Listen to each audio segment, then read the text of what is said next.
and welcome to Trystology Talk, Sex and the Empowered Woman, where we will be having frank discussions about sexuality, female self-pleasure, and intimacy and play with partners. I am your hostess, Roylin Downs, and this is episode 11. So I'm so happy that you've joined us for episode 11. I have loved having customers come into the store and say how they found us because of the podcast or that they have been listening to the podcast. So welcome and thank you. This episode is a little unexpected because everyone I'd lined up for the next 2 episodes, so we even had a backup plan, couldn't make it because they were sick. Including me. I have a sore throat today, but you know what they say, the show must go on. So it might be a little shorter, but we'll definitely wanted to make sure that you didn't get to miss an episode. And so today we've changed our topic to an episode about being sick and sex. How do you like that? I like it. Because why not? But first, have you had your orgasm today?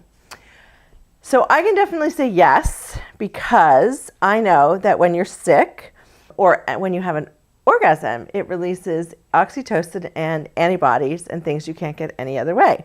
So I thought perhaps that myself and my 2 guests, who will go unnamed, were probably having not enough sex over the last couple of weeks, which is why we might have gotten sick. And the funny thing is I was looking at Facebook today, and there was this story about what happens when you don't have sex anymore. And the first thing was about getting sick. So we'll go into that a little later.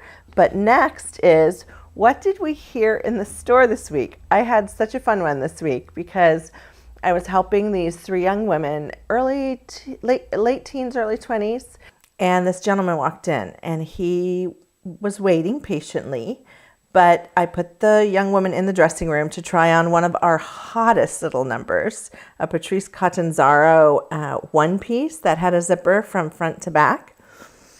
And while she was getting dressed, I was helping him, and she came out and said, "Oh my God, look at how cute this is."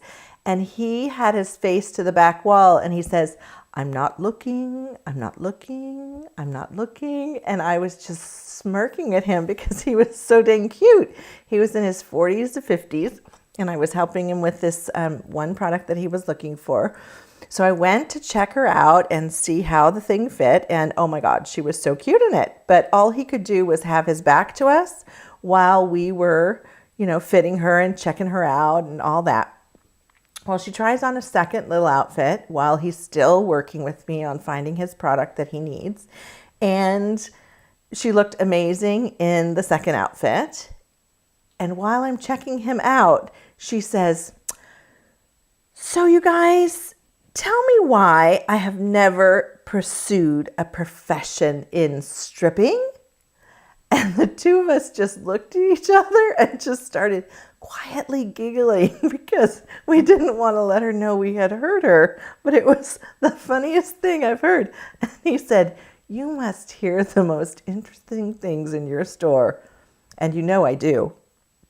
It was priceless. So let's talk about today's subject, sex and sickness. The post on Facebook got me to think about what happens when you stop having sex, or what happens when you get sick. So like it said, when you stop having sex, you get sick. So I think myself and my 2 guests didn't have enough sex over the last couple of weeks. The 2 times this year that I have been sick have been preceded by a couple weeks of lag in my intimacy and ratio of orgasms that I traditionally have. I can honestly say, except for January last year, I did not get sick all year. And I was very, very happy with that. But this year, not so much.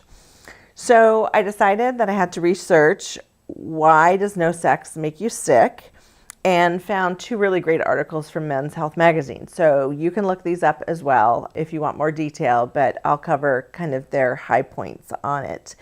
The point one of them gave was that not having enough sleep was a reason that a lot of people got sick, which I could probably say that's true because they went into, people with very active brains, which I will admit I have a very active brain. They tend not to have solid sleep, which then makes their body tired, which then makes them sick. But by having orgasms and having intercourse, you're releasing oxytocin and vasopressin, which are two things that help the body to relax and go to sleep. And oxytocin and the endorphins and the antibodies that don't make you sick, that help you resist illness, are released as well. So when you've got the vasopressin, they did the study that they injected these rats with vasopressin and they just started yawning and falling asleep. So I thought that was really cute because I know that when I'm tired and when I can't sleep because my brain's too active, I have an orgasm and I usually am able to go to sleep right away.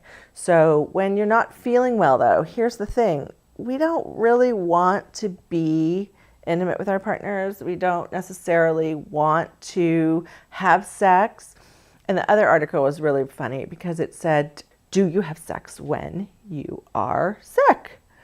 And they shared that there are no studies that show that when you are sick, that through semen, the transfer of the cold will happen.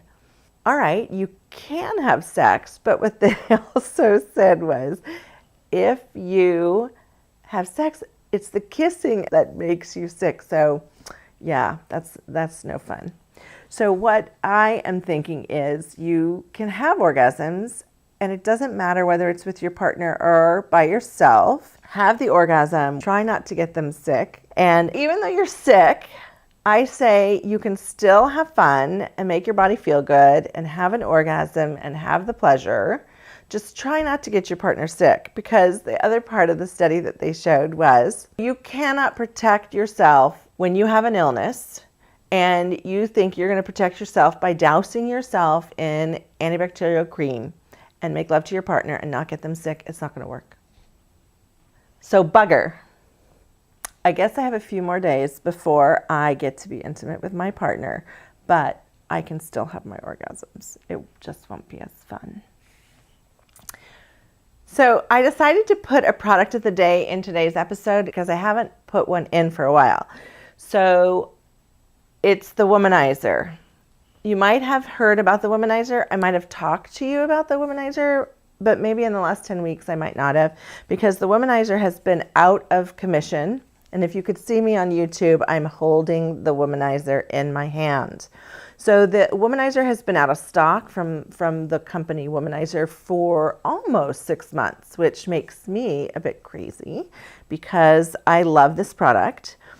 But while it was out, I feel like I cheated on it with the Satisfier Pro, because this air suction technology is such an amazing technology, and women that are sensitive to the clitoral stimulation, or women that are power girls, it doesn't matter on the spectrum of where you are. When you have a suction toy, it can give a woman an orgasm in 1 to 3 minutes. It just does. So not having one available by Womanizer, I'm very, very faithful. I'm very, very committed. And I loved my Womanizer. But not having them available to sell, I had to research other products. And I looked at the Satisfier, which I like. But I feel like I cheated on it. Because when I had my orgasm today with my little Womanizer, it was just so yummy. And I just like it so. So I just wanted you to know that I'm not cheating anymore. I have my Womanizer back, and the thing that I love about it is the new Womanizer is only $99, and it has a plus and a minus. It's completely waterproof, it's quiet, it's got like 10 sensations, and it gives a woman an orgasm in 1 to 3 minutes, and I just don't think that you can beat that. It's the Womanizer Pro 40. Actually, the version that I'm showing you right now is the Pro 40. And the cool thing is that Womanizer just came out with a Womanizer Plus with a longer handle, sleeker, but still with the plus minus, being able to go up and down. And then the additional feature that I think is so amazing is that if you go to like number 10, so this one's not that quiet, but it's not that noisy either. Plus, plus, plus, and you say, oh my God, that's too much. You just hit the on off button and it'll drop it right back down to the lower sensation. So I'm not cheating anymore. I've got Womanizer back and I'm really, really happy to have it. So thanks for joining me on episode 11. As you may know, you can view all of our episodes on youtube.com/Trystology or download them all at trystologytalk.com. We appreciate you joining us and look forward to our next episodes where we will be talking to Liberator about position pillows and OMGYes.com about empowering women to own their orgasms. They have a very similar philosophy than I do, but they implement it in a very different way. So Trystology, for passionate well-being, it's okay to look.